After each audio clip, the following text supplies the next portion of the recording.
Hi everybody, welcome back to my channel, and today I'm going to finally be doing my February reading wrap-up. I'm a little slow on this, and I was slow last year about it, and I don't understand why, but I am. So where did I leave off last time I did one of these? I'm kind of doing this video by the seat of my pants. I usually like to prep my videos, but I didn't do that today. Okay, I see where I am. So I had a pretty decent reading month for February. I read things that I normally wouldn't read. One of the things I read for February is Hark! A Vagrant by Kate Beaton.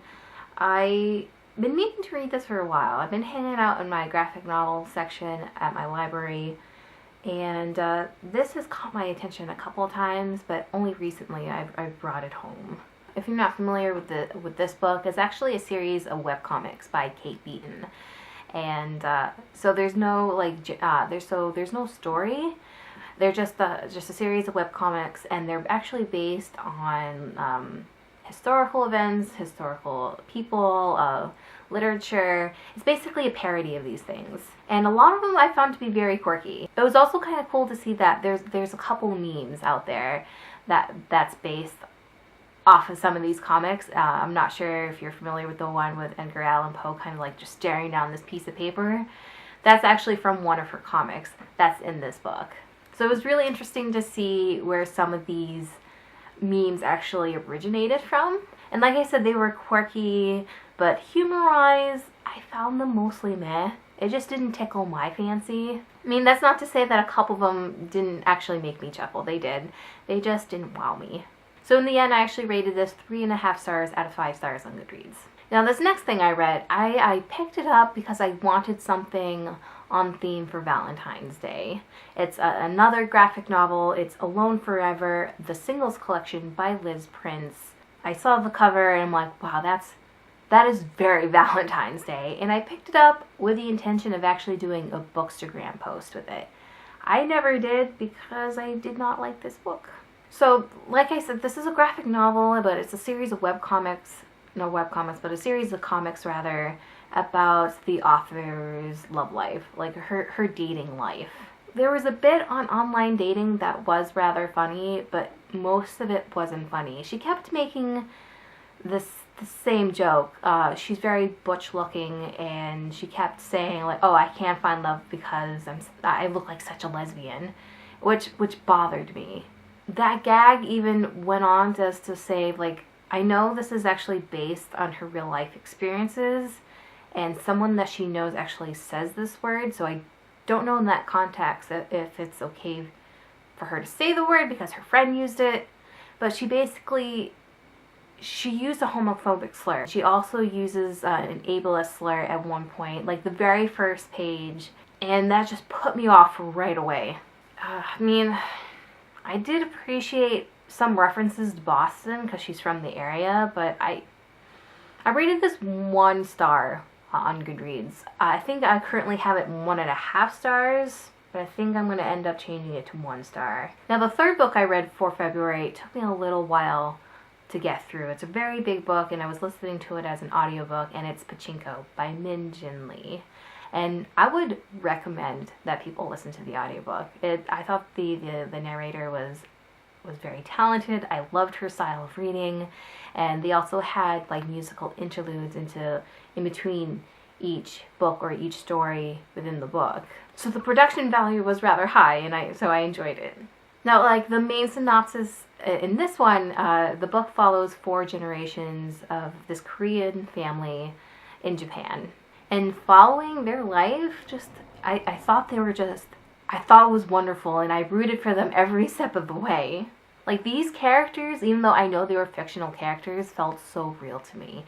And this book showed me something that I didn't realize before. Like the racism against Korean people in Japan. Like, I vaguely knew about it, but I didn't realize to the extent. And I do remember Sunja's the main character, and it follows her mostly, and a lot of times I was getting angry on her behalf, and I would occasionally get angry that she wasn't getting angry, but I think it's because I was looking at it from a very privileged white perspective. So that was also a teaching moment for me. But the story was was phenomenal. It was lovely. The only qualm I had, there was like a lot of people in this book, and so occasionally I would lose track of people. And the book was really long. It was pretty massive. So there was a point where the story did lull and became a little dry. But I really enjoyed this, and I ended up rating this 4 out of 5 stars on Goodreads. The next thing that I read for February, I kind of like flipped through this in a day. I had some downtime at work, and I actually randomly saw this as I was checking in books. And it's the Parisian Chic Lookbook, What Should I Wear Today? And it's basically the author takes this like core set of clothing and shows you how you can create all sorts of different looks with the same few pieces. She pretty much, like, she had this giant list of clothes, but she really just used the same 10 pieces a lot. And I really appreciated that because I'm really into, I'm starting to get really into fashion and clothing now. It's really amazing to me how my interest has changed, because like a year ago I was like, yeah, so. But I'm starting to get into makeup and fashion now, but I didn't want to start spending all this money to keep up with the trends. And it was slightly helpful. There's some outfits that I really liked that spoke to me, to my tastes. A lot of it was kind of ridiculous. You could tell the author at one point was a model, and she was in the fashion industry, so a lot of clothing that she was picking out lacked a lot of function. It was fashionable, I guess you could say. Some of them were straight up ugly. You know what? Some of them were straight up ugly. They definitely lacked the functional aspect to clothing. Like, oh, what to wear on a ranch, and she had this long dress that was buttoned from the top down just to the waist, and then had the rest of it open, and she had like slacks underneath it. And in theory it was cute, but I'm like, why would you wear that to a ranch? So some of these just didn't make sense to me. But like I said, I really did appreciate that she used the same like 10 pieces, because it allowed me to be a bit more creative with my looks, which is why I started wearing blazers over t-shirts. Because I always assumed that, no, blazers are supposed to be meant with blouses. So I saw that, I'm like, oh, that adds a little something to the outfit, and I really like that. In the end, I actually rated this 2 out of 5 stars. Like I said, I was able to appreciate some things, but most of it was just... I didn't get what she was trying to do. Oh, did I even say who the author was in this? Inés de la Forsange. Don't know if I pronounced that right. I don't think I did. But that's the author. The next thing I read in February was Adultolescence by Gabby Hanna. I read this, or I picked this up because I'm a huge fan of her channel. I enjoy her content, and when I heard that she had a book of poetry out, I'm like, oh, I want to pick that up. I want to try that, especially since I really enjoyed The Sun and Her Flowers by Rupi Kaur. I was like, oh, it seems like I'm really starting to enjoy poetry. Let's try this too. There was no rhyme or reason. There's no like storyline to these set of poems. They were just a set of poems, and this wasn't nearly as good as Rupi Kaur's The Sun and Her Flowers. I mean, a handful of these poems spoke to me, and some of them made me chuckle, but most of them were rather mad to me. And there was even a couple that had me at like, what the hell are you doing, Gabby? What are you doing? I did appreciate, though, that at times she did poke fun of herself, and she goes, I'm writing this poem because I have a deadline and I need content. Can't you tell? And when I saw that, I'm like, yeah, Gabby, I can tell. I can tell you're kind of like just making sure you get this done. Kind of like when you like BS a paper and you know it's BS, but you turn it in anyways.